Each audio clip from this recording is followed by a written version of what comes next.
তিনি জন্মেছিলেন এক ব্রাহ্মণ পরিবারে, কিন্তু ছিলেন একজন দুর্ধর্ষ ক্ষত্রিয় যোদ্ধা।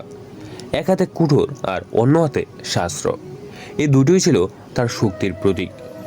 তিনি ভগবান বিষ্ণুর ষষ্ঠ অবতার, ভগবান পরশুরাম। তার ক্রোধ ছিল প্রবল, কিন্তু তা ছিল অন্যের বিরুদ্ধে, ন্যায় প্রতিষ্ঠার জন্য। আজকের এই ভিডিওতে আমরা জানাবো ভগবান পরশুরামের জীবন, তার রাগের কথা এবং কিভাবে তিনি ইতিহাসের অন্যতম শক্তিশালী যোদ্ধা হয়ে উঠেছিলেন। ভগবান পরশুরামের জন্ম হয়েছিল ত্রেতা যুগে। তার পিতা ছিলেন মহর্ষি যমদগ্নি এবং মাতা রেণুকা। তিনি ছিলেন বিষ্ণুর ষষ্ঠ অবতার এবং শিবের একজন প্রিয় ভক্ত। তার প্রকৃত নাম ছিল রাম বা ভৃণ্ডকুল তিলক রাম। কিন্তু তিনি যখন ভগবান শিবের কাছ থেকে পরশু অর্থাৎ কুঠার লাভ করেন, তখন থেকে তার নাম হয়ে যায় পরশুরাম। ব্রাহ্মণ হলেও তিনি ছিলেন অসাধারণ যোদ্ধা।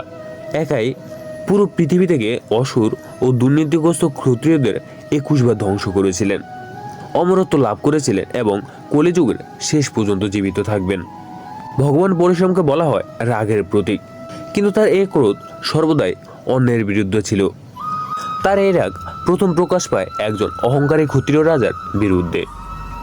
একদিন হাইহয় রাজার বংশ কীর্তবীর্য অর্জুন, যিনি 1000 হাত বিশিষ্ট শক্তিশালী রাজা ছিলেন, তিনি মহর্ষি যমদগ্নির আশ্রমে আসেন।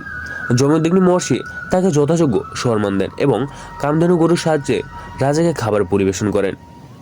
কিন্তু রাজা কামধেনু ঐশ্বরিক ক্ষমতা দেখে লোভী হয়ে পড়েন এবং গরুটি কেড়ে নেন। এ অন্যায় সহ্য করতে না পেরে ভগবান পরশুরাম একাই রাজাকে যুদ্ধে আহ্বান জানান এবং রাজা কীর্তবীর্য অর্জুনকে তার সহস্র বাহুসহ পরাজয় করেন এবং হত্যা করেন। কিন্তু প্রতিশোধ নিতে রাজা কীর্তবীর্যের পুত্ররা যমদগ্নি মহর্ষিকে হত্যা করেন। সেই মুহূর্তে ভগবান পরশুরামের ক্রোধ সীমাহীন হয়ে ওঠে এবং তিনি প্রতিজ্ঞা করেন তিনি পুরো পৃথিবী থেকে দুর্নীতিগ্রস্ত ক্ষত্রিয়দের 21 বার নির্মূল করবেন। ভগবান পরশুরাম নিজের প্রতিজ্ঞা পূরণের জন্য 21 বার পৃথিবী থেকে দুর্নীতিগ্রস্ত ক্ষত্রিয়দের ধ্বংস করেন, কারণ তিনি মনে করতেন যে শাসকদের কাজ ন্যায় প্রতিষ্ঠা করা, কিন্তু তারা যদি ক্ষমতার অপব্যবহার করে তখন তাদের ধ্বংস করাই সঠিক কাজ। ভগবান পরশুরাম ও ন্যায় বিচার কিছু বিখ্যাত ঘটনা। ক্ষত্রিয় নিধন, অন্যায়কারী শাসকদের বিরুদ্ধে 21 বার যুদ্ধ করে তিনি তাদের ধ্বংস করেন। ভগবান গণেশের সঙ্গে দ্বন্দ্ব, একবার তিনি ভগবান গণেশকে রাগ করে আঘাত করেন, ফলে গণেশের দাঁত ভেঙে যায়। ভগবান রামের সঙ্গে সংঘর্ষ, ভগবান রামের সঙ্গে তার দ্বন্দ্ব হয়, যেখানে তিনি বুঝতে পারেন যে তার সময় শেষ এবং তিনি অস্ত্র ত্যাগ করেন।